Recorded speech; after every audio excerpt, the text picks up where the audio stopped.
Hi, my name is Sarah Coldrey and I'm the new pastoral assistant at Exeter School.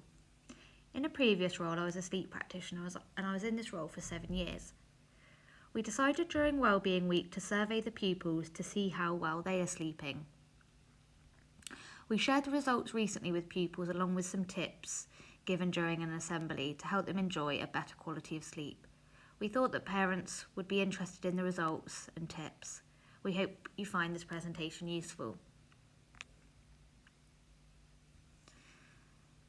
The results here show that actually over 70% of pupils are not getting the amount of sleep that is required for their age group, which is around 9 hours. It's not surprising then, therefore, that again over 70% of pupils answered no to the question, do you usually wake up on a school day feeling refreshed? Here are some tips that might help your child to get a better night's sleep. Try to avoid screens for at least the hour before your child is sleeping. The reason for this is that screens, including iPads, laptops, TVs, all emit an artificial blue light that mimics daylight, and that inhibits the natural production of our sleep hormone melatonin. And we really want this hormone to be doing its job in the evening. It might seem obvious, but it's important that your child's bed is comfortable. Have you ever tried lying in your child's bed yourself to see if it's comfortable? You might know that when you've been camping or stayed away somewhere, that if the bed hasn't been comfortable, it affects the quality of your sleep. It's normally recommended that the temperature of the bedroom is kept around 19 degrees. This is because it can be difficult to sleep when we're too hot, and it can also be difficult to sleep when we're too cold. So 19 degrees is recommended. It might seem obvious, but it's also important that your child's room is dark at night. Especially in the summer months, it can be lighter a lot later. So it might be useful to have blackout blinds or blackout curtains. You can even buy blinds that sucker onto the glass, which you can take around with you to places. Try and stick to the same bedtime and wake up time each day, including weekends, especially if your child is having difficulty with sleeping.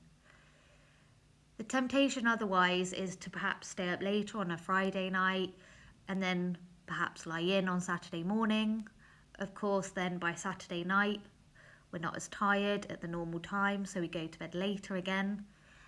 Of course, that leads on to a potential lie-in again on Sunday morning, and so it can be really hard come Sunday night to go to bed at the normal time we would like in order to be up again in the morning for school or work. So where possible, try and have the same routine 7 days a week. Eat healthily, especially in the hours leading up to bedtime. Sugary foods give a boost of energy, so we recommend trying to have a snack that could be something like yogurt, piece of toast, some porridge. It's important not to go to bed on an empty stomach, and we also don't want to go to bed on a really full stomach. Make sure your child is getting exercise.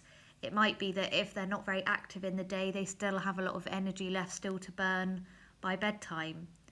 So try and make sure your child is active during break times, lunch times, maybe go for an evening walk or extracurricular activities. It's important to avoid napping in the day. Napping often means that we require less sleep come night time, and also we're not ready to sleep at the normal time that we want to. Try to avoid caffeine after about lunchtime. Caffeine is a stimulant and has a negative effect on our sleep. Caffeine is in tea, coffee, energy drinks and also hot chocolate. Your child doesn't have to give up these altogether. It could just be that you find a decaffeinated version.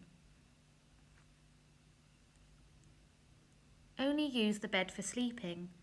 It's important that the child associates their bed with sleep and not with other range of activities. If your child is doing all of their schoolwork on their bed, it might be that then they associate their bed with schoolwork and the worry that sometimes comes with that.